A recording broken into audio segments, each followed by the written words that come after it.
어, 반갑습니다. 오늘 수업 시작하도록 할게요. 오늘은 이제 발달 단계 마지막 장년기 그리고 노년기 할 차례예요. 생각보다 시간이 좀 빨리 온 것 같아요. 이게 엊그제 시작한 것 같은데 벌써 발달 단계 부분이 이제 거의 다 끝나가고 있고요. 마지막 다음 강의 뭐지? 그때 수업 처음 시작했을 때 말씀드렸던 우리 어떤 관념적으로 갖고 있는 평균이라는 것에 대한 이야기를 다음번에 하면서 이 수업을 영상 강의는 좀 마치도록 하고 블렌디드 러닝 형식으로 줌 강의를 통해서 여러분과 수업 시간 조금 제가 덜 했던 부분 그리고 여러분들이 저한테 갖고 있던 영상을 보면서 가지고 있는 질문 내지는 영상에서 제가 말했던 부분이나 좀 빨리 넘어갔던 부분에 대한 것들에 대한 대답 같은 걸 좀 들을까 합니다. 물론 이제 이 이야기는 제가 학기 시작해서 줌 강의를 하면 먼저 하겠지만 지금도 다시 한번 여러분들한테 이제 상기시켜 드리려고 말씀드리는 거고 음, 제, 전반적으로 이렇게 쭉 진도 이렇게 넘어오면서 제가 이제 생각했던 부분을 좀 정리를 하자면 글쎄요 어, 이제 그 마지막 단계에 와서 이제 하는 말이지만 수업을 진행하면서 제가 하고 싶었던 거는 최대한 교과서에 있는 내용 이상의 것을 말하고 싶었고 동시에 최대한 교과서에 있는 내용을 그대로 답습하고 싶지는 않았어요. 왜냐하면 굳이 제가 교과서에 있는 내용을 또 이야기할 필요는 없다고 생각을 했습니다. 그래서 어떤 진도 면에서 제가 말하지 않은 부분이라든지 막 그 어떤 이야기를 하다가 좀 빨리 지나가는 부분이 좀 많았을 거예요. 그거는 그 부분이 안 중요하다라는 게 아니라 그 부분들은 그냥 여러분들이 책을 보시면 크게 문제 없이 할 수 있는 부분, 이해할 수 있는 부분이라고 저는 생각을 했습니다.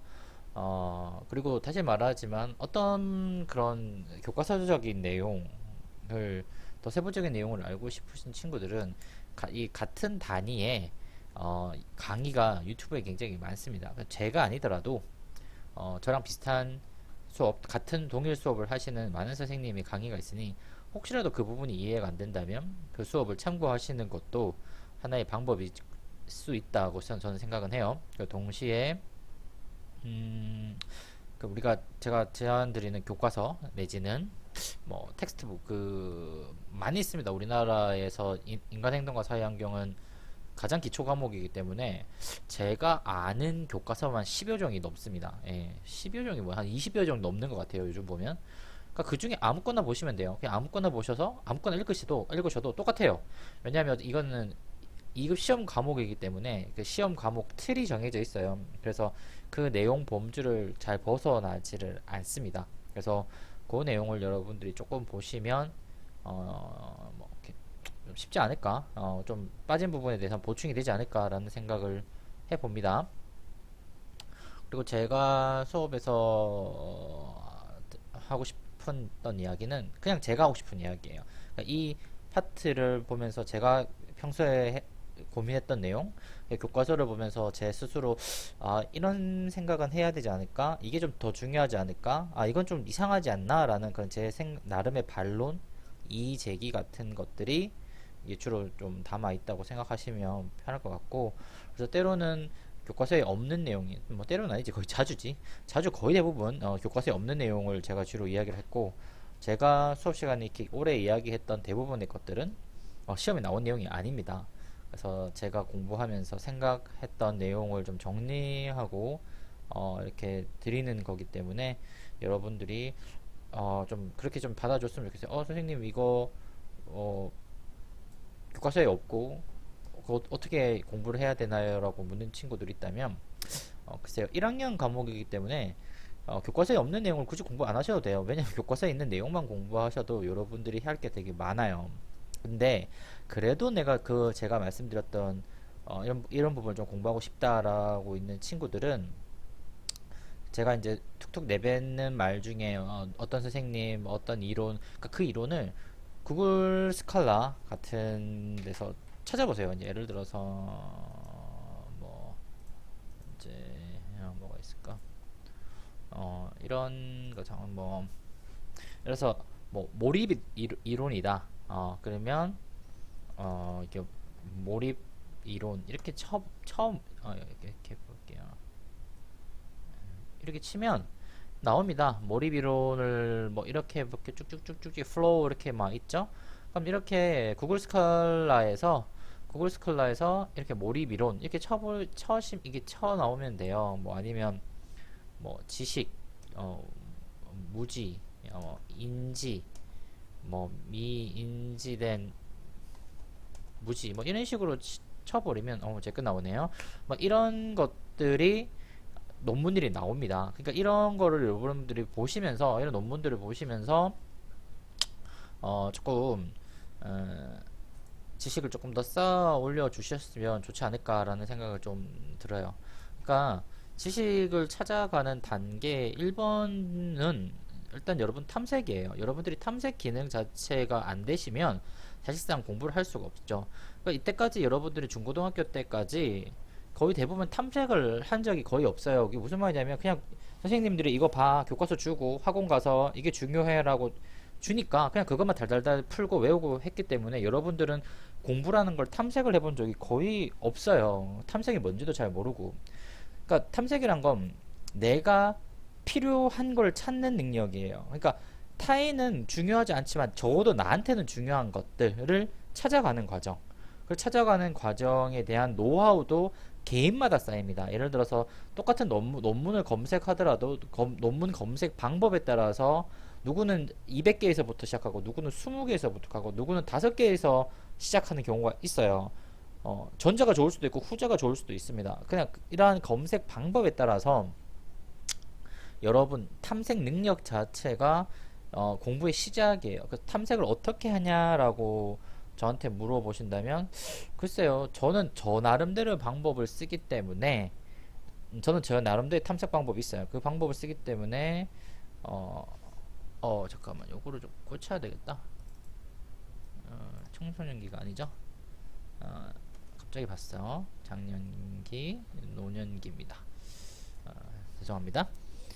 저 나름대로의 방법을 쓰기 때문에 그 방법을 여러분들한테 뭐 알려드릴 수는 있어도 그 방법이 여러분들한테 맞는 방법일 수는 일지도 있고 아닐 수도 있어요. 이게 무슨 말이냐면 그 방법은 저랑 맞는 방법이지 여러분과 맞을지 안 맞을지는 모르잖아.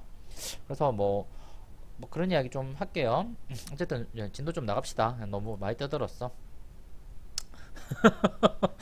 내가 항상 수업 시작하기 앞서서 이제 이런저런 넋두리 비슷하게 이제 시작을 하려고 하다 보니까 항상 뭔가 좀 이렇게 말이 많아져요. 좀 죄송하게 항상 생각을 합니다. 미안하게 생각하고 그냥 자 장년기예요. 그러니까 장년기가 보통 대부분 교과서에 나온 나이는 만 나이예요. 혹시나 이제 제 노인복지론 수업을 앞으로 이제 들으시거나 아니면 노인복지론을 들었던 친구들이 있으면 제가 얼마나 나이에 민감한 학자인지를 조금 더 많이 아실 거예요. 그래서 나이에 민감하다는 말은 나이가 적으냐 많으냐에 민감한 게 아니라 나이를 어떻게 바라보느냐 그리고 나이를 어떻게 측정하느냐에 제가 굉장히 민감해요. 그러니까 저는 이렇게 나이를 바라볼 때 이 연령이라는 것에 어떤 의미 자체보다는 연령을 측정하는 방식이랑 연령에 대한 내포하고 있는 의미에 대한 것에 대해서 좀 민감한 학자이기 때문에 함부로 이렇게 나이를 이렇게 말하거나 쓰는 것을 별로 좋아하지는 않습니다. 그리고 세상의 대부분 나라는 만 나이를 쓰지 한국 나이 같이 멍청한 시스템을 쓰지 않아요. 이게 무슨 말이냐? 세상에 한국 나이 같이 멍청한 시스템이 없어요. 예를 들어서 12월 31일생과 뭐 예를 들어서 2020년 12월 31일생과 2021년 1월 1일생은 한국 나이로 치면 얘는 2살이 되겠고 얘는 1살이 되죠. 그럼 1살 차이가 납니다. 1살 차이는 정확하게 얼마다? 365일이라고 생각하지만 실제 차이는 얼마다? 1일 차이 나죠. 그럼 얘 빼면 얼마야? 364일 차이 납니다. 여러분 364일 차이 난다고. 누군가가 여러분들한테 어떤 외국어 단어를 외우라고 해놓고 364일 동안 외운 애랑 하루 동안 외운 애랑 시험을 치면 뭐 누가 이길까요? 정말 한 만 명이 뭐야? 100만 명 중에 한 명 빼고는 아마 거의 99.9%가 364일 공부한 애가 이길 거예요. 혹은 나이 한 80세 된 노인과 81살 된 노인, 이 한 살 차이라고 우리가 나타나는데 이게 진짜 365일 1일 이 차이로 보게 되면 굉장히 커요. 마찬가지로 한 살, 2살 차이 아동 발달을 보게 돼도 364일 차이와 1일 차이는 하늘과 땅 차이에 있죠. 그러니까 이게 한국 나이라는 개념 자체는 처음부터 잘못 측정된 개념이에요. 그러니까 한국 나이는 쓰면 안 되는 척도입니다. 우리가 역사책을 보면 어떤 왕조가 시작되었을 때 제일 먼저 하는 게 도량형을 통일하죠. 도량형을 통일합니다. 그러니까 국가가 만들어졌을 때 어떤 단위를 통일을 시켜요. 우리가 지금 센치, 메터, 킬로그램 그런 거 뭐 한 시간 몇 분 뭐 이런 걸 다 우리가 통일시켜 놨잖아요. 근데 유독 통일시켜 놓지 않은 제가 알고 있는 몇 안 되는 하다못해 지금 아파트도 평 안 쓰죠. 몇 메다 제곱 쓰고요. 금도 뭐 한 돈 이런 거 안 쓰고 정확히 몇 그램을 씁니다. 한국에서 가장 중요한 우리의 일상을 형성하는데 가장 중요한 것 중에 하나 나이거든요. 무슨 말 공무원 준비하는 친구들은 알 거야. 몇 살에 은퇴하는지. 그러니까 이런 것처럼 우리한테 가장 중요한 지표 중에 하나가 나이인데 나이 자체가 이상하게 측정이 돼 있죠. 특히 한국 나이는 아예 처음부터 잘못 측정되어 있는 영역이에요. 그러니까 이런 걸 쓰면 안 된다고요. 그러니까 정말 괜찮은 국가, 더 나아 선진국으로 가기 위해서는 합리적인 단위를 써야 됩니다. 합리적인 단위. 그러니까 저 사람이 말한 나이와 이 사람이 말한 나이의 단위가 다르다는 것은 이건 좀 이상한 일이에요. 굉장히 이상한 일입니다. 그러니 우리는 절대적으로 한국 나이를 쓰면 안 되고 만 나이를 쓰셔야 됩니다. 대부분 나라는 만 나이 씁니다. 제가 아는 거의 모든 나라는 만 나이를 쓰고 있어요. 이런 이상한 개념을 쓰지 않습니다. 이상한 개념을 쓰지 않아요. 이런 황당한 개념이 어딨어. 어떻게 A랑 B가 얘는 A와 B의 관계가 1이 차이 나고 C와 D의 관계가 364가 차이 나요. 그걸 같다고 어떻게 봅니까? 같게 보면 안 되죠. 다른 거기 때문에. 아니, 처음부터 다른 거기 때문에. 그래서 학자들이 연구할 때는 한국 나이 따위를 쓰지 않습니다. 한국 나이 같은 희한한 정말 희대의 이상한 개념을 쓰지 않아요. 제 이야기 더 하면 제가 외국 나갔을 때 우리 지도 교수님하고 이 한국 나이에 대해서 설명을 하려고 하는데 도저히 설명이 안 되는 거야. 정말 지도 교수님이 이렇게 물었어요. 왜? 그냥 제가 한국어 말로 번역할게요. 왜 한국 사람은 그러한 스투피드, 그러니까 멍청한 시스템을 그대로 고수하고 있냐라고 저한테 물었을 때 제가 할 말이 없었습니다. 그때. 글쎄요라고 했죠. 아마도 한국 사람들이 뭔가 어떤 문화적으로 거기에 익숙해져 있기 때문에 그러한 멍청한 시스템을 받아들이는 게 아닌가라는 게 제 대답이었어요. 사실 그렇잖아요. 이걸 갖출 수가 없는데 갖다고 우기고 있는 겁니다. 그래서 하루빨리 이러한 나이 체계는 사라져야 되죠. 예. 그 어떤 것도 해서 이게 이해가 되지 않는 시스템이에요. 자, 그래서 갑자기 열받아가지고 난 이거 노인 영역 할 때마다 이 나이 이야기를 해야 되는데 이게 너무 짜증이 나요. 우리가 그냥 안 쓰면 그만인데 왜 굳이 써가지고 연구하는 사람마다 짜증나고 데이터 분석할 때마다 짜증나고 모든 게 짜증이에요. 이 나이만 들어가기 시작하면. 어쨌든 이때부터가 뭐 노년기 뭐 장정기라고 합니다. 그죠? 뭐 중년, 장년 할 때 뭐 이때 좀 되기 시작하죠. 저도 이제 뭐 이쪽에 왔을 것 같은데 넘어갈게요. 자, 뭐 작년의 개념 뭐 대충 나이대 이렇게 있고 경제적 안정 글쎄요 이게 30대 때 경제적 안정이 되어 있나 뭐 저는 좀 말이 안 된다고 생각하고요. 40대는 됐을까? 글쎄요. 잘 모르겠어요. 뭐 이런 거는 뭐 이해가 갑니다. 충분히 여기도 뭐 근데 사실 이제 이것도 그러니까 교과서가 지금 갖고 있는 굉장히 많은 편견과 오류가 있어요. 이제 이런 것들, 이런 것들, 뭐 제 생각에 그 다음에 뭐 이런 것들, 그 다음에 이런 것들에 대한 대부분의 이야기가 아주 옛날 이야기입니다. 한 80년대에서 90년대 이야기. 지금 2000년도 넘어와서 지금 이게 정말 여기에 들어맞나라고 했을 때 미안하지만 들어맞지가 않아요. 들어맞지가 않는다고. 그러니까 여러분들이 다시 말하지만 제가 지난 시간에 이야기했지만 교과서의 내용을 시험을 치기 위해서 외우는 내용과 실제 현상과는 다르다는 거예요. 우리가 실제 현상과는 달라요. 이 다름을 여러분들이 명확하게 인지를 하시고 개념을 보셔야 됩니다. 제가 그때 연역과 기납 이야기를 잠시 하면서 그런 말을 했을 거예요. 어떠한 이런 눈으로 이것이 장년기다라고 보고 이러한 실제로 당신들 앞에 있는 장년들, 중장년들 한 100명을 이 관점으로 이렇게 보면 세상에 이렇게 보여요. 이걸 A라고 칠게요. 이걸 다 이렇게 보면 이 사람들이 전부 다 A라고 보이는데 실제 이 사람들이 살고 있는 내용을 유심히 쳐다보고 유심히 이렇게 쳐다보고 나서 이 사람들이 이 100명 정도에 있는 사람들이 경험하고 있는 것을 이렇게 뽑아내 보면 얘랑은 굉장히 달라요. 굉장히 큰 거리감이 있습니다. 큰 거리감이 있어요. 특히나 지금 30대들 혹은 앞으로 만들 3, 40대들 여러분들이 3, 40대의 이 삶은 과연 이대로 가는 사람이 과연 몇 프로나 있을까? 쉽게 말할게요. 자식이 혼자 살고 비혼주의면 이런 일은 경험하지를 않습니다. 이런 거 경험하지 않을 거예요. 그리고 내가 취업을 제대로 못하거나 아니면 계속적인 어떤 경제적 불황이 있는 친구들은 이런 거 경험 당연히 못하겠죠. 그럼 당연히 이런 것도 안 일어나요. 그러니까 대부분 어떤 일련의 것들이 굉장히 70년대, 80년대 상황에 맞춰져 있는 틀을 그대로 사용하기 때문에 우리랑 지금 안 맞는 이야기를 계속 하고 있는 거예요. 그러니까 여러분들이 교과서를 보는 관점을 명확해야 돼요. 교과서에 나온다고 해서 맞는 게 아니에요. 다시 말하지만 이거 전부 다 7, 80년대, 70년대, 80년대에 서양에서 나왔던 개념들을 그냥 갖고 왔을 뿐입니다. 그래서 우리가 이걸 고쳐야 된다고요.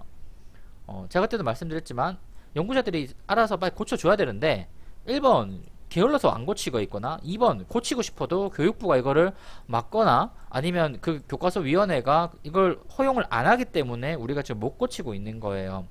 아니면 둘 다일 수도 있고요. 저는 별로 그래서 교과서 내용을 공부하는 걸 좋아하지가 않습니다. 왜? 틀린 게 너무 많아서 그래요. 틀렸는 걸 내가 너무 뻔히 알면도 불구하고 여러분들한테 시험을 치기 위해서 맞다고 가르치고 있는 내 자신이 너무 부끄러운 거야. 이거 왜 해야 될까? 이런 생각을 좀 많이 들어요. 그러니까 내용이 이런 사람들도 있다. 그러니까 이런 사람들도 있다 정도만 여러분들이 알고 나셔서 그 다음에 현실에서 바라보는 사람들은 다를 수가 있다. 아니면 아니다. 훨씬 많이 다르다라는 생각을 가지시는 게 훨씬 현실을 정확하게 보는 게 아닐까. 훨씬 괜찮은 행정가, 사회복지사가 된 게 아닌가라는 생각을 저는 합니다. 다시 말하지만 교과서를 믿으시면 안 됩니다. 예. 자, 장년계 발달 넘어갈게요. 자, 장년계 발달 보면 이제 어떤 외모 발달이 뭐 있어요. 뭐 주름 쭉쭉쭉 나고 뭐 이렇게 나고 뭐 이렇게 된대요.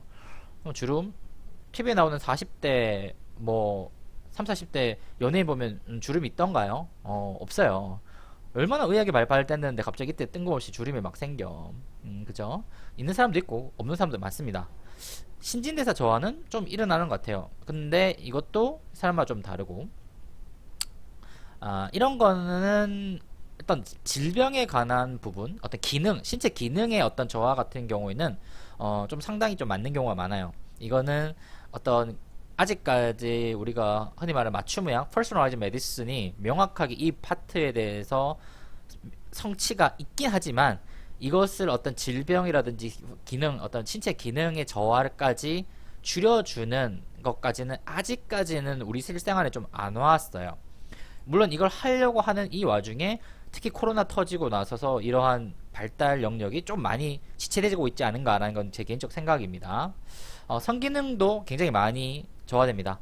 뭐 근육 골밀도 감소하고 성기능도 감퇴하고 뭐 폐경도 일어나고 안면 홍조 뭐 등등등 그러다 보니까 특히 이제 여성 같은 경우에는 거의 모든 데이터 제가 알고 있는 이때까지 한국이나 서양 미국에 있는 거의 모든 데이터에서 제가 달았던 퍼블릭 데이터를 말씀드리는 거예요. 제가 접근했었던 퍼블릭 데이터에서 한 50대 이상을 갖고 샘플을 돌려보면 여성이 항상 남성보다는 높았습니다. 우울 지수가. 물론 이거는 통제한 상황이에요. 뭐 여러 가지 통제한 상황에서 예를 들어서 뭐 남성의 암이 있거나 뭐 남성이 어떤 뭐 이혼을 했거나 이런 남성은 여성보다 당연히 높습니다.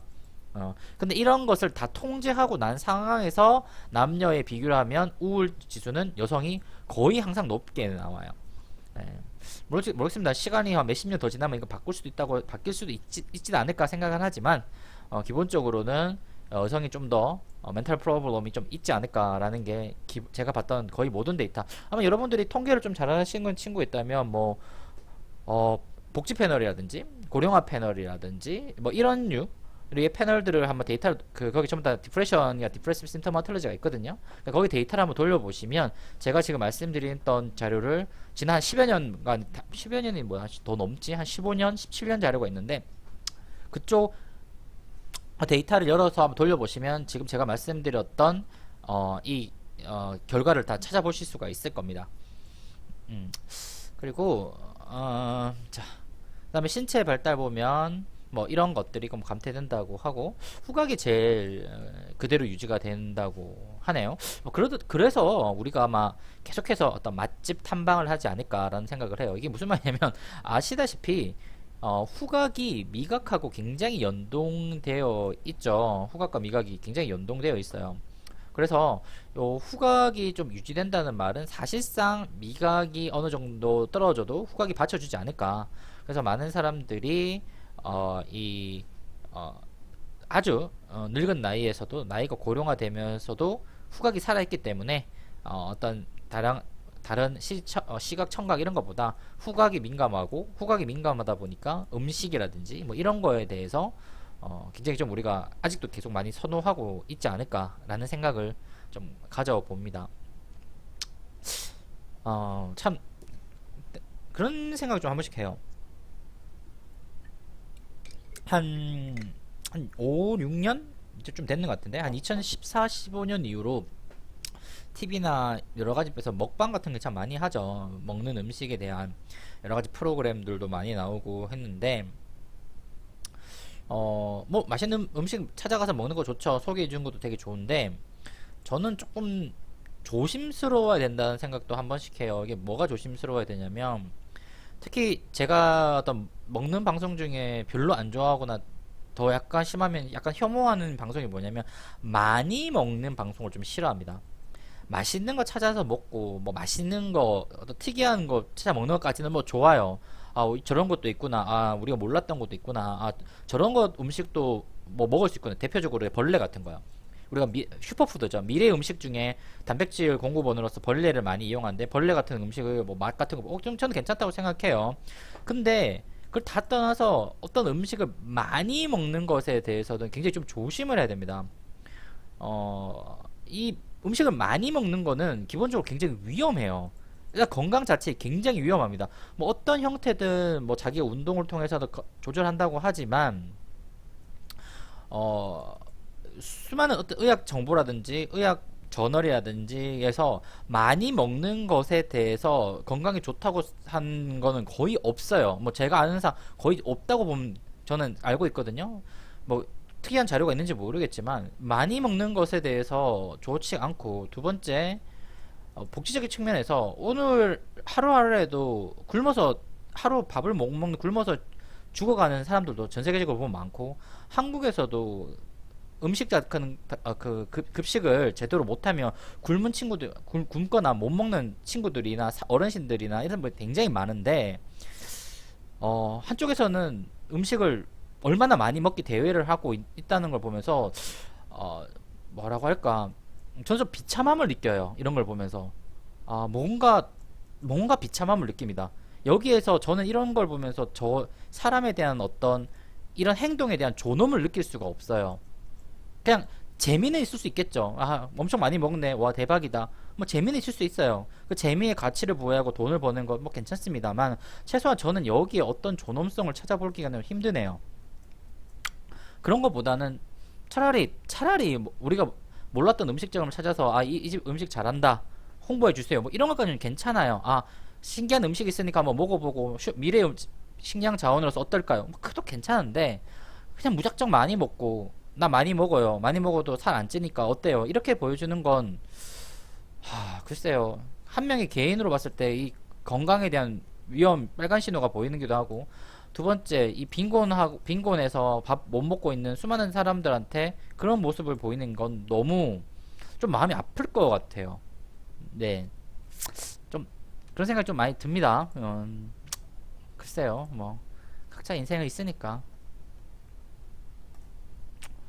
자, 인지발달 같은 경우에는 조금 상반돼요. 감소한다는 경우가 있고, 또 유지된다는 경우, 뭐 증가한다는 말은 잘 없는데, 요게 이제 지능의 어떤 영역 때문에 그렇습니다. 먼저 요걸로 좀 볼게요. 보통 우리가 지능을 이야기할 때 유동성 지능, 결정성 지능이라는 이야기를 좀 해요. 그러니까 유동성 지능은 보통 이제 흔히 말해서 생물학적 지능으로서 경험 학습과는 무관하게 이제 우리가 보통 뭐 기억력이라든지 암기력 같은 거, 아니면 계산 능력 같은 뭐 일종의 그런 능력이라고 생각하면 좀 편하고, 결정성 지능은 이제 시간의 흐름에 따라서 우리가 트레이닝 훈련받은 교육 지능이에요. 그러니까 언어, 어떤 유추하거나 판단하고 있나 이런 능력들. 그러니까 어떤 유동성 지능은 많이 떨어진다고 합니다. 특히 노년기로 가면 갈수록 많이 떨어지는데, 결정성 지능은 크게 떨어지지 않는다라는 연구 결과도 꽤 있고, 그런 연구 주장도 꽤 많습니다. 그래서 어떤 인지 발달의 차원에서 어떤 부분에서 분명히 이런 문제 해결 능력 같은, 그러니까 쉽게 말해서 결정성 지능 같은 경우에는 오르거나 유지되는 경우가 있지만, 우리가 말하는 플로이드 나오듯이 유동성 지능은 많이 떨어져 간다라고 보는 것이 일반적인 견해다. 융의 발달 이후 성격 발달에서 봤을 때 요런 시기는 뭐 이렇게 뭐 된다고 하죠. 우리 그때 유용할 때 아니면 아니무스 이야기를 했고, 이게 이제 에너지가 자기 내면으로 개성화 이야기 했었잖아. 그때 이야기하면서 잠시 기억을 돌리면, 나의 에고가 내 안으로 들어오면서 나의 진짜 셀프, 자기를 만나는 이 과정을 제가 삶이라고 그랬잖아요. 이게 삶을 찾아가는 과정이 뭐다? 이게 개성화다. 융이 말한 그런 의미. 그래서 개성화 단계다라고 융이 이제 설명을 했고요. 그 다음에 에릭슨 같은 경우는 이제 여기를 생산성과 침체 영역, 그러니까 다음 세대한테 뭔가를 해주고 싶던 뭐 그런 마음, 자식이 생기니까 그걸 생산성이라고 하고, 어, 나한테 나한테 어떤 주어진 어떤 고난, 역경, 그러니까 뭐 승진, 여기 지금 나온 것처럼 승진 탈락이라든지 갈등, 이혼 같은 걸 할 때 내가 굉장히 침체된다. 즉 그러니까 중장년기 때 위로 오르거나 아니면 오르는 과정에서 훅 꺾여가지고 떨어지는 게 에릭슨이 봤던 관점이고, 팩 같은 경우는 이렇게 한 네 가지 영역으로서 있습니다. 이 팩이 한 번씩 시험이 나와요. 그래서 여러분들 시험 붙일 때는 이거 한번 좀 봐주셨으면 어떨까라는 생각이 하고, 뭐 중요한 건 뭐 이게 아니고 요거 정도 시험이 나와서 이야기를 할게요. 보통 이 장년기에서 이제 많이 이야기하는 게 빈둥지 증후군이에요. 그러니까 자녀가 이제 중학교 고등학교까지 있다가 대학에 막 나가잖아요. 그러면 순간적으로 이때까지 내가 거의 한 20년 가까이 아이를 위해서 열심히 투자했는데, 애가 이제 대학 갔다고 빠이빠이 하고 자기 연락도 잘 안 되고 막 그래. 그러면 뭔가 되게 허전한 거야. 내 인생이 허전한 겁니다. 그래서 이걸 흔히 말해서 빈둥지 증후군이라고 불러요. 빈둥지 증후군. 그리고 다른 프로이트의 관점에서 이야기한다면 오이디푸스적 엄마 아빠, 엘렉트라적 엄마 아빠, 이런 식의 표현도 쓰기는 합니다. 자식과의 그러니까 오이디푸스 컴플렉스, 엘렉트럴 컴플렉스가 자식이 부모한테 집착하는 성향이라면 그 반대 성향을 갖고 있는 것들을 이제 그렇게 부르기도 해요. 그래서 근데 다시 말하지만 이거는 자녀가 있어야지 이런 거 생길 거 아니야. 그러니까 자녀 없는 중장년층도 얼마나 지금 많이 딩크 쪽도 얼마나 많이 생기고 있어요. 그러니까 이게 안 맞다고요. 근데 있으면 생길 수가 있다라는 이야기지 누구나 겪는 게 아니고 마찬가지로 샌드위치 세대예요. 뭐 어쩌고 저쩌고 해서 이중부담 맞습니다. 이중부담 하는 사람들이 꽤 있어요. 근데 이게 없다는 거 제가 말씀드리는 게 아니라 없다고 말씀드리는 게 아니라 세상에는 부모 세대 지금 어르신들 세대에서 굉장히 부유한 어르신도 굉장히 지금 많이 늘어나고 있어요. 특히 부동산 오늘날 지금 부동산이 폭등하고 있어서 실제적으로 이 중장년층이나 젊은 층보다 노년층이 자산이 훨씬 늘어나고 있는 경우가 지금 이미 경험하고 있죠. 그러니까 지금 50대, 60대가 자산이 엄청 늘어나는 경우가 있다고요. 그러니까 그분들한테 정말 이런 샌드위치 세대 지금 현 시대를 한국 상황에서 이야기를 하는 것 자체가 좀 어불성설일 수가 있다는 거예요. 왜냐면 지금 청장년들 20대, 30대, 40대가 갖고 있는 재산보다 어쩌면 지금 50대, 60대가 갖고 있는 자산이 더 클 수가 있어요. 베이비 부모 세대가 갖고 있는 자산이 더 클 수가 있다고요. 좀 정확하게 뭐 집계가 안 돼서 잘 모르겠지만 그러니까 집을 한 채 팔고 나면 뭐 서울의 집값을 지금 중위 집값이 10억이 넘는데 이게 지금 한 사람이 평생 벌어도 10억을 가질 수가 없는 지금 우리나라 지금 급여 수준 주제잖아요. 내 통장에. 그러니까 이런 시대 때 과연 이런 이야기를 하는 것이 맞나? 라는 생각이에요. 저도 노인을 공부하는 한 명의 학자로서 지금 이러한 이야기 자체가 굉장히 좀 안 맞아요. 안 맞게 돌아가가지고 어디서부터 이걸 교과서를 바꿔야 될지 잘 모르겠어요. 아무튼 빨리 넘어가고 뭐 이런 이야기 뭐 쭉쭉쭉 이야기를 해보세요. 뭐 쭝쭝쭝쭝 있으니까 뭐 얼추 뭐 이런 이야기입니다. 쉽게 이제 쭉 정리를 해서 이야기하면 장년기가 뭐다? 이제 슬슬 노년기 전에 청년기에서 노년기를 가기 전에 있는 샌드위치의 영역이 있는데 이 영역에서 가장 큰 이슈 중에 하나가 이제 결혼을 하고 자식을 뭐 가지는 이런 단계, 그 단계에서 경험하는 그러니까 자식의 나의 분신이잖아.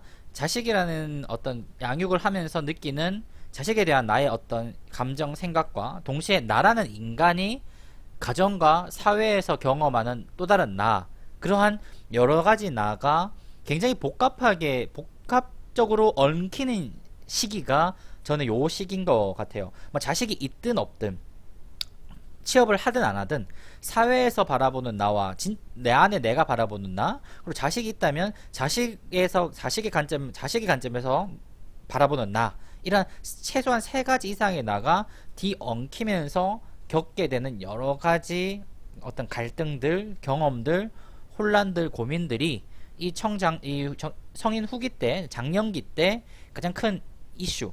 동구나 동시에 이때 몸의 신체 기능과 질병이 슬슬 오기 시작하는 때이기도 합니다. 물론 의학의 도움으로 예전에 비해서는 많이 극복을 했지만 여전히 이러한 것들은 계속 반복되고 있다. 그러니까 20대 때 뭐 그렇게 엄청나게 아프진 않아요. 대부분 뭐 갑자기 뭐 다리가 아프다든지 어떤 간이나 뭐 어떤 등등의 기능이 막 이렇게 쇠퇴하진 않습니다. 그러나 40대, 50대, 60대 넘어감으로써 점점점 이러한 증상이 발생하기 시작한다는 거죠. 물론 60대 이상처럼 이게 어떤 삶을 내 일상을 흐트러 놓을 정도의 내 일상을 꽉 채울 정도의 어떤 그 정도의 수준은 아니지만 최소한 어떤 특정 정도의 질병 기능 저하가 발생하기 시작한다는 거죠. 제가 그때 그 아동기 그 다음에 청소년기 때 말씀드렸던 것처럼 신체가 변하게 되면 멘탈의 어떤 정신의 변화가 일어난다고 말씀드렸죠. 마찬가지입니다. 원래 잘 되던 기능이 갑자기 안 되거나 안 아팠던 몸이 아프기 시작하면 그때부터 정신이 이상하게 변해요. 그러니까 원래는 잘 되던 기능이 안 되면 사람이 우울해지거나 불안해집니다. 왜? 원래 안 아팠던 몸이 아프게 되면 또 아플까봐 겁나잖아. 그러니까 이 불안증을 해결하기 위해서 약이라든지 어떠한 다른 어떤 이상한 치료에 집착하게 되고 이런 거예요. 그러니까 예전까지는 그런 거에 대해서 관심이 없었는데 내 몸의 기능 자체가 이상해질 때 비로소 어떠한 이상적 행동, 사고, 관념들이 만들어지게 되는 거죠. 그걸 우리가 얼마나 잘 컨트롤할 수 있는가, 얼마나 잘 조절하고 관리할 수 있느냐가 성인기, 장년기 때 어떠한 괜찮은 삶을 유지할 수 있는 방향이 아닌가라고 저는 그렇게 생각하고 있어요. 이 정도까지 하면 여러분들 얼추 이해되지 않을까 싶고요. 잠시만요.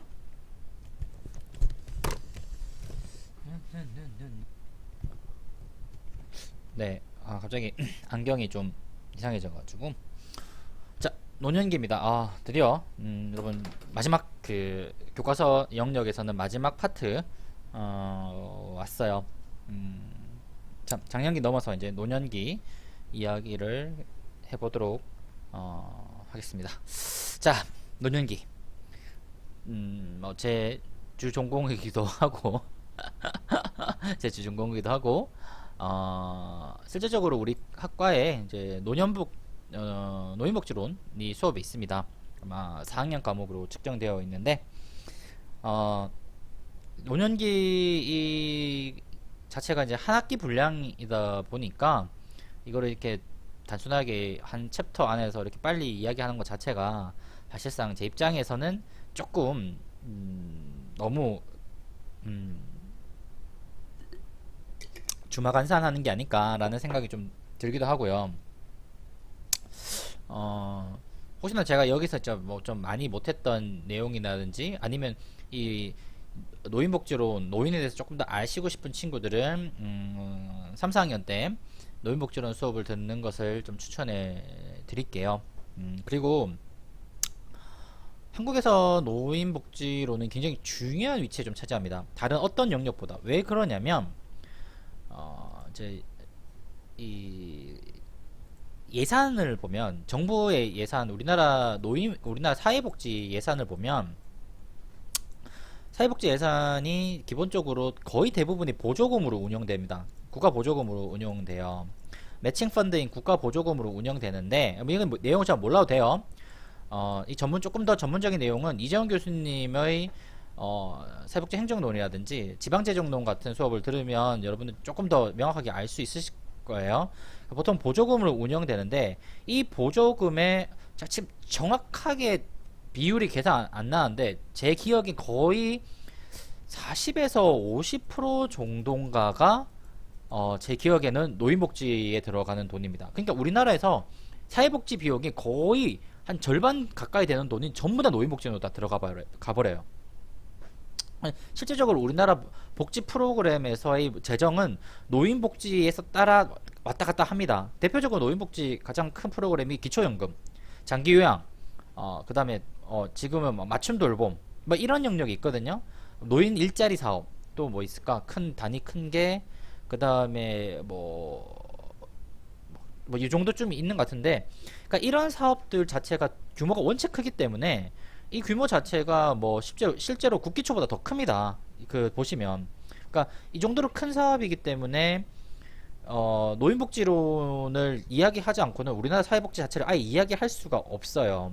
그리고 지금 아동 돌봄이라든지 산모 돌봄, 그다음에 돌봄이라 붙인 프로그램의 시발점은 전부 다 노인복지였어요. 그냥 노인복지 프로그램을 벤치마킹했거나 노인복지 프로그램에서 조금 변형된 형태가 거의 대부분 돌봄 계열의 프로그램들이에요. 그러니까 대상자별 돌봄을 말씀드리는 거예요. 이렇든 우리나라 복지 체계 자체의 어떤 뼈대를 만든 게 노인 복지 서비스이기 때문에 노인 복지 영역이기 때문에 바우처 서비스, 장기요양 보험도 다 마찬가지고요. 그러니까 이런 거 대부분이 노인을 기본으로 만들어 놓은 시스템이기 때문에 여러분들이 노인복지를 시스템, 구조, 철학 어떤 것을 잘 이해하게 된다면 다른 영역의 복지 프로그램을 볼 때도 굉장히 쉽습니다. 왜냐하면 내용은 다르지만 틀 구조가 다 똑같게 돼 있거든요. 시스템을 그렇게 똑같이 맞춰놨어요. 그런 걸 봤을 때 제 입장에서는 노인복지 프로그램, 노인복지로는 꼭 사회복지를 공부하는 친구들이 꼭 한번 이해를 하고 봤으면 해요. 그래야지 다른 복지 프로그램을 볼 때도 굉장히 쉬워요. 어떤 구조가 똑같기 때문에요. 그러니까 틀 자체가 똑같다는 이야기를 제가 지금 하고 있는 거예요. 시간이 빨리 없으니까 좀 빨리 이야기를 할게요. 자, 노년기 이렇게 65세부터 이야기를 하는데 사실상 65세도 법마다 좀 달라요. 법마다 좀 다르고 이거 삐져나왔네.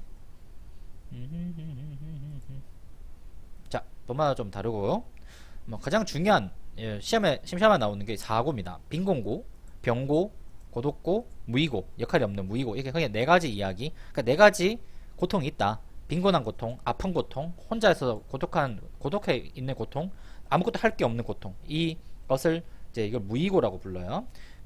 요 네 가지가 노년기의 가장 큰 고통이다라고 이야기를 하고, 보통 이제 우리가 65세를 이렇게 기준으로 이야기하는데, 사실상 이 65세가 너무 어리다라는 말이 많고 70세로 늘려야 된다라고 이야기를 한 겁니다. 이 65세 언제 나왔냐면, 보통 독일의 노령연금 수급 시기가 65세에 출발한 것에 기인하는데 아무런 과학적 근거가 없어요, 사실은.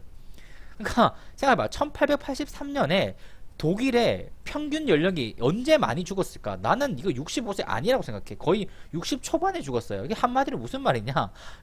안 주겠다는 이야기예요. 1800년도에 제가 정확하게 모르겠어요. 나중에 한번 찾아볼게요. 1800년 독일에 과연 보통 사람이 몇 살에 죽었냐고 봤을 때 과연 지금처럼 70, 80 살았을까? 천만의 말씀. 56세 엄청 많이 죽었을 거예요. 당연히 65세 규정해놨다는 말은 안 주겠다는 이야기를 이렇게 애둘러 했지 않았을까라는 생각이 들어요. 그리고 뭐 노동법에서는 55세로 보고 뭐 어떤 데 60세라고 보고 등등등 하는데, 저는 이거 다 바꿔야 된다고 저는 믿습니다. 왜냐하면 이러한 이야기 할 때가 보통 평균 연령이 60 초반대였어요. 지금 여러분 80 조금 지나면 90 넘어가요. 그러면 우리가 생각을 해봐. 60대 만들어졌을 때 보통 그 사람이 60대 혹은 70, 65라고 잡다. 65살에 죽었을 때를 기준으로 했을 때 이게 노인이라면 평균 연령이 지금 이게 80으로 늘었잖아? 그럼 여기 플러스 15 했다고. 그러면 당연히 노인의 연령도 15는 아니더라도 이것만큼은 늘어야 될 거, 이 비율만큼은 늘어야 될 거 아니에요. 그죠? 그러면 이게 지금 얼마가 는 거야? 한 10%, 66.5, 거의 20%, 한 25% 가까이, 20% 가까이 늘었으니까, 여기도 그럼 65세가 20% 정도는 같이 늘어줘야 돼요. 그러니까 최소 70세 정도는 맞춰줘야 된다고요. 아직 머물러 있죠. 65세에 좀 빨리 좀 고쳐야 됩니다. 근데 이 고치는 건 쉽지는 않아요. 이게 그냥 단순히 오케이 뭐 70세로 올리자 그러면 이 여기서 요만큼 차이 나는 게 뭐다? 5년 차이 나는 게 연금 수급 기간이 그만큼 더뎌집니다. 그러면 사실상 내가 만약에 60에 은퇴해버렸어. 그럼 나 70세 연금 받아. 이 10년 동안 나 뭐 먹고 살아? 이런 문제가 발생하게 돼요. 그래서 이런 연금이랑 연동되어 있기 때문에 우리나라는 이게 굉장히 좀 어려워요. 그리고 지금 공무원이 은퇴 나이가 60세잖아. 이게 만약에 70세로 넣으면 공무원 나이도 한 65세에서 혹은 70세로 늘어야 됩니다. 그럼 어떻게 될까? 어떤 문제가 일어날까? 지금 시대 공무원들의 100을 뽑는다면 이만큼 줄이니까 80에서 70만큼 줄 거예요. 이거를 젊은 세대가 옹호할까? 뭐 이런 이런 이야기가 함께 나오기 때문에 쉽사리 옮기기가 좀 어렵습니다. 그러면 좀 아셨으면 좋겠고요. 노인복지론 이야기하면서 더 이야기를 할게요. 자, 연령을 할 때 뭐 사람들마다 조금 하는데, 우리가 보통 이거 역연령이라고 불러요. 그러니까 세는 나이, 지금 세는 나이 역연령 기준으로 노인을 연소노인, 그냥 노인, 뭐 고령노인, 뭐 이렇게 막 해요. 뭐 여러분들은 연령에 대해서 나중에 보면 뭐 요런 나이가 있으니까 그때 가서 다시 한번 이야기를 할게요. 뭐 어쨌든 그 연령을 이렇게 나눈다 생각하시면 되고, 역연령이 있네. 역연령이라고 해요. 그래서 이 역연령은 우리가 한 사람이 살아온 횟수를 말하고, 그런 세는 나이 측정 오류가 발생할, 특히 한국 나이의 경우 아까 제가 말씀드렸던 것처럼 이 연령에서 측정 오류가 너무나 심하게 발생하기 때문에 이 한국 나이를 쓰면 안 된다라는 게 제 생각입니다. 그 다음에 보통 주관적 연령이라는 개념도 많이 쓰죠. 보통 주관적 연령이 내가 몇 살인지 생각하는 거. 보통 20대 친구들한테 뭐 23살 친구한테 너 몇 살 같아? 그러면 저 23살이요. 조금 몸이 안 좋은 친구들은 한 25살처럼 느껴요. 조금 건강한 친구는 한 22살, 이렇게 큰 차이가 안 보입니다. 근데 한 70세 되는 어르신한테 선생님 지금 몇 살처럼 느끼세요? 그러면 난 한 60세, 어떤 노인들은 나는 50대 후반, 이렇게 말하는 노인도 있고, 나는 지금 내 나이가 한 80처럼 느껴져 라고 하는 노인이 있어요. 즉 엄청 큽니다, 이 갭 자체가. 그러니까 20대 때 30대 때의 측정, 그러니까 보통 이거를 통계적으로 보면 20에서 이렇게 한 90까지 나이가 이렇게 있다고 치면 20대 때는 이거를 이렇게 볼게요. 이렇게 쭉 올라가는 것을 역연령이라고 그러고, 이 역연령과 주관적 연령 차이가 20대 때는 그렇게 크게 나지 않아요. 거의 엇비슷하게 가는데, 이게 갈수록 이렇게 되거나 아니면 어떤 사람은 갈수록 이렇게 되거나 뭐 이런 경우가 좀 커집니다. 쉽게 말해서 역연령이 증가하면 증가할수록 주관적 연령과 실제 역연령 사이의 갭이 더 커지게 돼요. 위쪽으로 커지든 아래쪽으로 커지든 뭐 그런 일이 벌어집니다. 이게 아까 제가 잠시 했던 이 제 연구 중에 하나가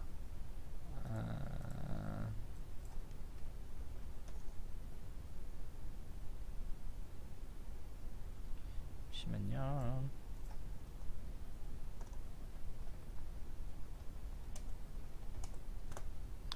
치면 제 연구가 여기 있습니다.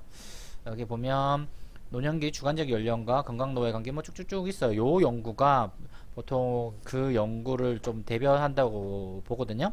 그래서 연소노인부터 저희가 이렇게 맞춰가지고 분석을 했을 때 이런 결과가 나왔다는 거, 여러분들이 혹시 심심하면 요 연구 한번 가서 아무나 다운받을 수 있어요. 네이버에 가서 다운받을 수 있고 다 다운받을 수 있으니까 요 연구 한번 읽어보시면 좀 더 재밌지 않을까라는 생각을 해봅니다.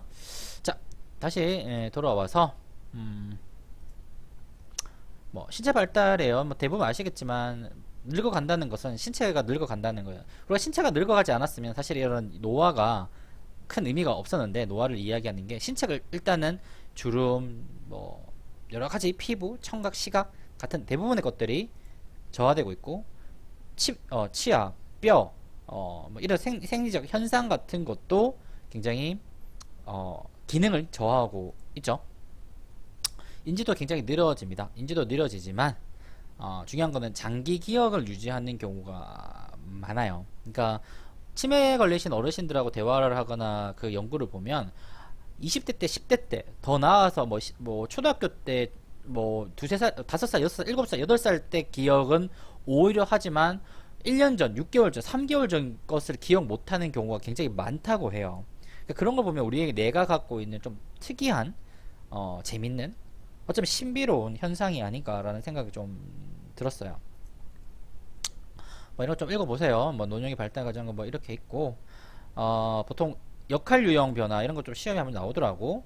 제도적 역할, 희박한 역할, 비공식 무역할 뭐 이런 걸 나눠서 이렇게 뭐 시험을 보는 경우도 있고, 그 다음에 이 대처 방식에 따라서 근로, 항거, 사회 오락, 자기, 뭐 참여, 폐쇄형 뭐 이렇게 나누는 경우가 있습니다.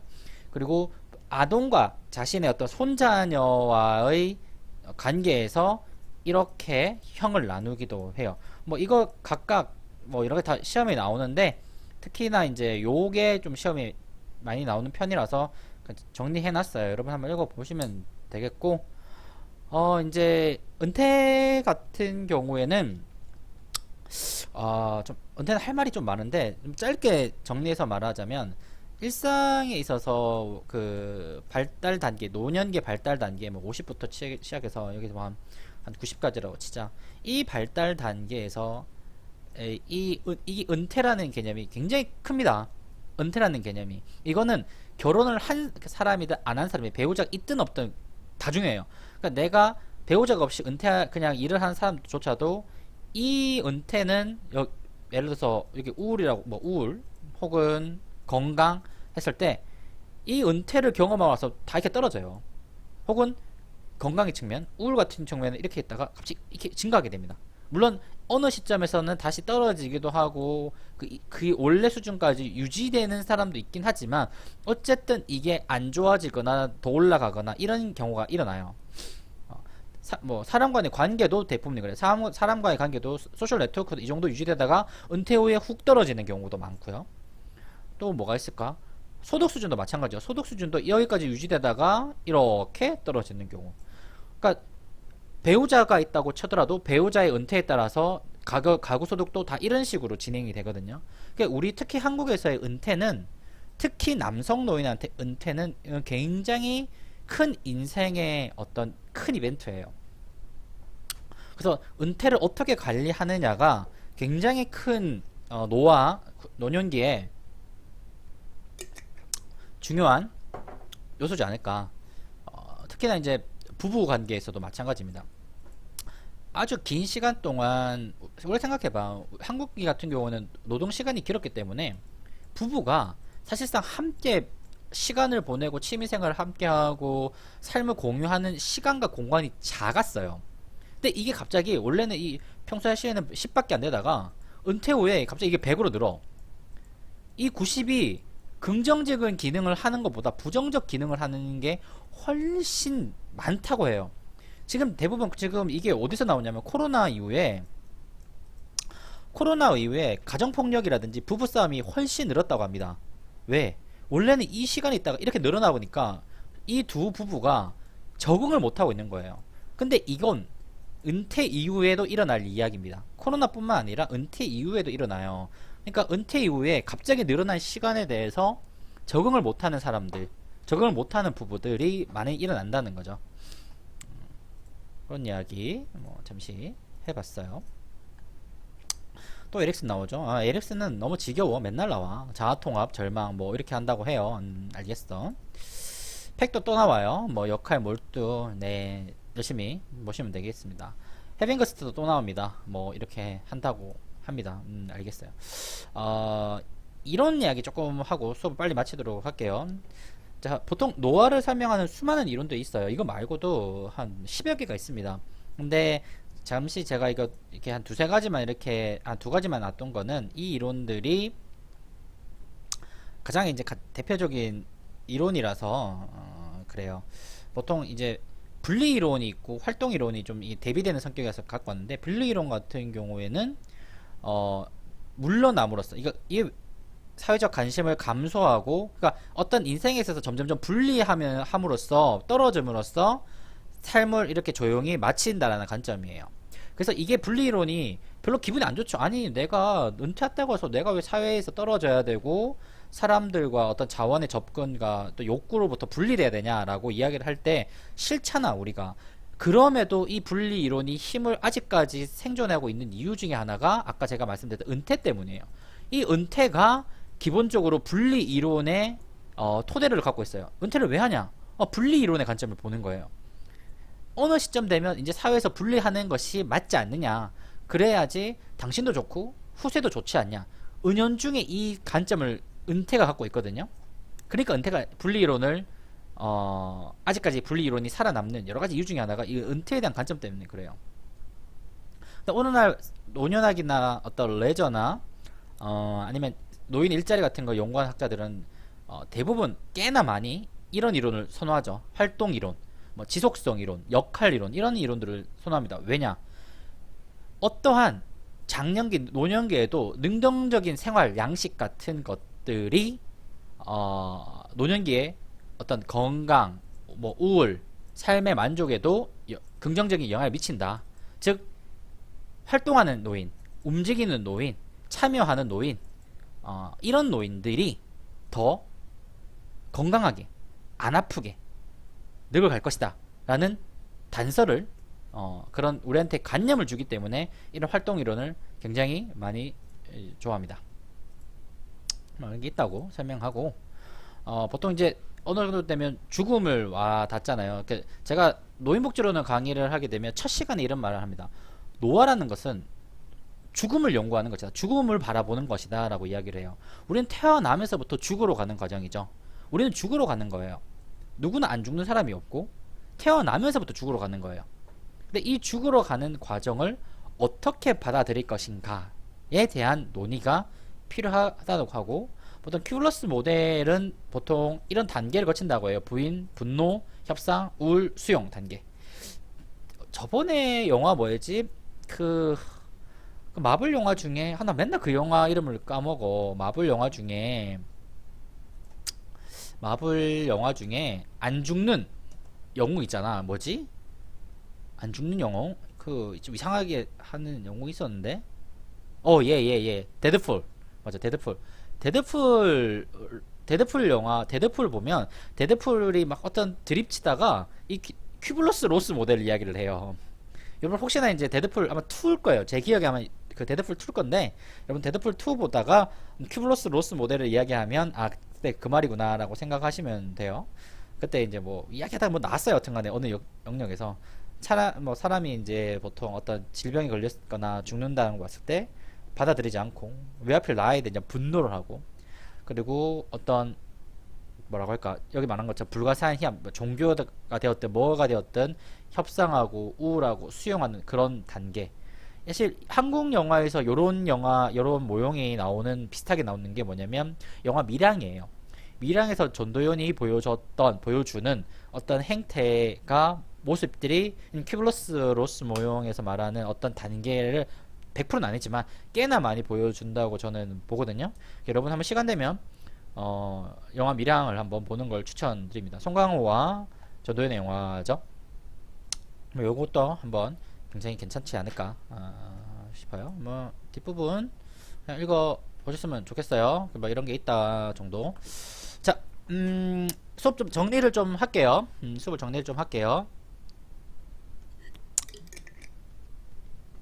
어,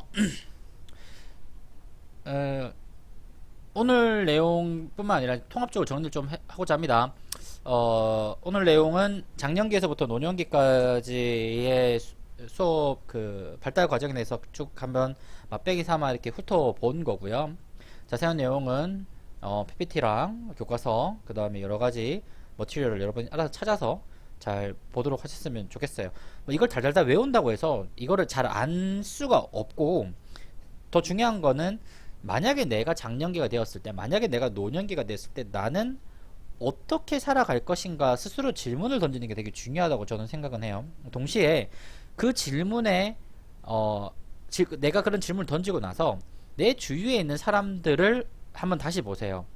아, 내가 이런 식의 삶을 살아가고 있는데, 이런 식의 삶을 살 건데, 이런 식의 삶을 살았으면 좋겠는데, 그들은, 우리 부모는, 할아버지 할머니는, 옆집에 계신 할아버지는, 동네에 만났던 할아버지는, 복지관에서 만났던 할아버지들은, 할머니들은 나랑 얼마나 다른가, 내가 생각했던 그런 삶과 얼마나 다른가, 다른다면 왜 다른가, 뭐 이런 것에 대한 고민을 여러분 스스로 한번 해볼 필요가 저는 있다고 생각은 해요.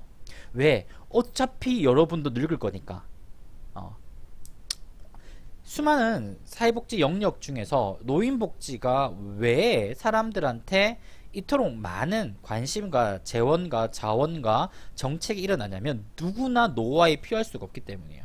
만약에 결혼을 하지 않는다면 결혼정책이 필요 없고요. 결혼하지 않고 아이를 안 가진다면 아동정책이 필요가 없고요. 내가 죽을 때까지 장애가 없다면 장애정책이 관련이 없고요. 내가 다문화와 관련된 사람들을 만나지 않겠다면 그 다문화 관련된 정책이 나랑 관계가 없어요. 근데 유일하게 노화 정책, 노년 정책, 노인복지 정책은 내가 피할 수가 없습니다. 심지어 죽음이란 영역까지 노인복지 정책이 하나로도 포함된다면 내가 생로병사 중에 살을, 병을, 노를 피할 방법이 없어요. 그러니 이 노년기에 대한 것은 나의 이야기예요. 지금 이 수업을 듣고 있는 여러분 이야기라고. 여러분도 언젠가는 늙고, 여러분의 부모도 언젠가는 늙고, 언젠가는 다 돌아가실 거예요. 우리가 이것을 어떻게 바라보냐, 이것을 바라보는 관점은 나의 관점으로 보셔야 돼요. 왜? 이거 내 이야기니까. 언젠가 닥칠 내 이야기이기 때문에 이 관점에 대해서는 여러분들이 이전에 해왔던 다른 어떤 영역 이야기들은 사실상 나랑 관련이 없을 수도 있어요. 내가 애 안 낳을 건데 뭐 아동기나 청소년기 이거 뭐 알아서 뭐해. 나 이미 잘 지나왔기 때문에 나 그런 거 관심 없어. 맞아요. 그럴 수 있다고 인정한다고. 그러나 노년기는 여러분들이 피할 수가 없어요. 반드시 경험하게 되거나 하다못해 여러가지 죽음과도 여러분들이 피할 수가 없죠. 그러니 노년기를 바라보는 여러분들의 관점은 다시 말하자면 내 이야기라고 생각하시고 그것을 잘 고민할 필요가 다른 그 어떤 영역보다 크다 라는 걸 제가 드리고 싶었고, 수업 전체를 포괄해서 이야기를 드린다면 1부와 2부를 나눠서 제가 수업을 해드렸고요. 1부에서는 여러가지 이론들, 여러가지 사회과학, 심리, 행동 뭐 여러가지 이론들을 통해서 학부 수준에서 논의할 만한 내용을 짧게 이야기를 해드렸고, 그 이론 안에서 이론이 추구하는 방향, 사회복지의 관점에서 이론이 주는 어떤 기능, 역할, 의의 같은 거를 조금 더 자세하게 하려고 했던 것 같습니다. 여러분들이 듣다가 이해되는 부분도 있고 혹은 이해가 안 되는 부분도 있고 때로는 그것이 나랑 내 생각과 좀 다르다는 부분도 분명히 있을 거예요. 왜냐면 그건 제 주관적 해석에서 제 주관에 따라 해석했기 때문에 그럴 수 있어요. 그러니까 제가 항상 맞다는 것도 아니고 거기에 있는 이론이 항상 맞다는 것도 아니고 동시에 여러분이 맞는 것도 아닐 수 있어요. 그렇다면 역으로 이론을 제창한 이론가가 맞을 수도 있고 제가 맞을 수도 있고 동시에 여러분이 맞을 수도 있다는 거죠. 그렇기에 이론을 보고 이해하고 해석하는 관점에서 여러분이 어떠한 특정한 도구, 특정한 관점에서만 너무 얽매여 있다면 어쩌면 진짜 현실, 그러니까 이론이 아닌 진짜 현실을 놓칠 수가 있다는 거예요. 모든 이론은 현실에 기반해서 만들었습니다. 현실에 기반해서 관념화를 시켰고 관념화에 대해서 명제가 나왔고 명제를 통해서 이론이 도출된 거거든요. 그러니 내가 이론을 통해서 현실을 바라보는 것보다 현실에서 이론을 보고 다시 그 이론에서 말한 것들이 현실에 얼마나 적응되냐 이렇게 피드백 관점으로서 현실과 이론을 함께 보는 것이 훨씬 중요하다고 저는 믿고 있어요. 그러니까 여러분들이 내가 아는 이론은 이런데 현실이 다르니까 현실을 저 사람들이 우리나라 속이는 거 아니야? 저건 좀 너무 특이한 아웃라이 현상 아니야? 저거는 이 현실을 제대로 설명하지 못해 라고 보는 관점은 사실상 좋은 관점은 아니에요. 아시겠죠? 오히려 현실 안에서 새로운 아이디어를 도출하고 관념을 화시키고 범주화시키고 명제를 통해서 새로운 이론을 구축해 나가는 작업이 훨씬 가치 있는 작업이라고 저는 생각을 합니다. 또 다른 이야기를 한다면 내가 이걸 8각이라고 적어놨나? 구각인데 이마블 찾았네. 자, 또 다른 이야기는 후반기에 이제 발달 단계를 이렇게 쭉 넘어왔었는데 제가 일부 수업을 하기 싫어서 그런 게 아니라 일부러 되게 빨리 넘어왔어요. 그러니까 불필요하다 싶은 부분을 넘어온 게 아니라 굳이 제가 말하지 않아도 되는 부분은 빨리 넘어왔습니다. 왜냐하면 책에 있는 내용을 앵무새처럼 줄줄줄 읽기 싫었기 때문이에요. 그냥 중요한 내용 말씀드리고 여러분들한테 찾고 읽고 해석하고 평가해보고 그리고 실제 내 삶에 한번 적용해보는 단계를 원했어요. 우리가 그걸 문해력이라고 부르죠. 그래서 여러분들이 어떤 것을 찾아내면서부터 내 생활에 접목시키는 모든 어떤 이런 과정을 한번 이 수업 시간에 해보는 것도 괜찮은 생각이라고 저는 하고요. 수업에서 제가 하지 않았던 부분이 중요하지 않기 때문에 안 한 게 아니라 책에 이미 잘 설명되어 있기 때문에 필요가 없어서 제가 안 한 거고 다시 말하지만 넘어간 부분은 책과 다른 교재 자료를 통해서 보충해 공부해 주시기를 바랍니다. 이 정도까지 제가 말씀을 드리고 마지막 다음 한 편에서 할 이야기는 교과서에 전혀 없고 어떤 제가 생각하는 이제 1학년 과정에서 인행사를 준비할 때 어떤 사람과 현상, 이론과 현상, 관념과 사건들을 바라보는 관점에 대한 이야기를 드리고 싶었고 그 관점에 대한 이야기가 평균이라는 것에 대한 이야기를 하고 싶어서 드리는 거예요. 그러니까 다음 주에 하는 이야기, 다음 편 이야기는 여러분이 들어도 되고 안 들어도 되고 그래서 들어도 되고 안 들어도 되는 이야기는 출석 이야기 하는 게 아니야. 여러분들 그것을 듣고 그냥 그럴 수도 있겠다라고 넘어가셔도 되고 나는 저 생각에 반대한다. 그러면 그것을 옹호 안 하셔도 돼요. 그렇지만 그렇게 생각하는 연구자들이 꽤 많이 있고 그런 근거들이 있다는 것을 제가 드리고 싶어서 하는 이야기고 저는 그 관점에서 어떤 사람과 현상을 보려고 노력을 합니다. 그 이야기를 하려고 해요. 개별화와 평균에 대한 이야기를 좀 하려고 합니다. 그 이야기를 통해서 조금 더 여러분과 저희가 어떤 담론을 조금 이야기를 나눠볼까 해요. 아시겠죠? 오늘 이 정도까지 이야기하면 얼추 수업 마무리 정리된 것 같습니다. 이번 학기 모두 교과서 영역에서는 수고하셨고 다음 차례 수업은 조금 더 편한 마음으로 교과서에 없는 내용 홀가분한 마음으로 수업을 저랑 함께 했으면 좋겠어요. 모두 수고하셨습니다. 안녕.